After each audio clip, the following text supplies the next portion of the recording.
Certainly don't think there are any vulnerabilities here. The president wants to make sure that he has the right people in the right places for the right time. As we move forward into this year, we've had an incredibly successful year. The results of the last year don't lie. And as we look at new successes that we're focused on, the president wants to make sure he has the right people in those places.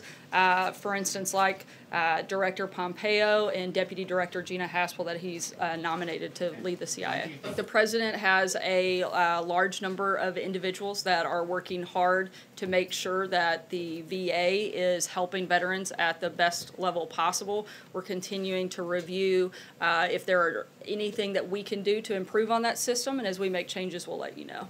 I don't have any personnel announcements, but I can tell you that every day we're looking for how we can better the system, whether it's through policy changes or personnel changes, not just at the top level, but across the board.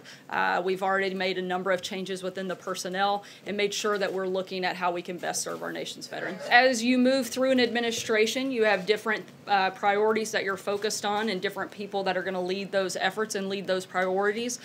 So you may have changes from time to time. The president is committed, though, to making sure he has the right people in the right place at the right time. The USTR says that we have a trade surplus with Canada.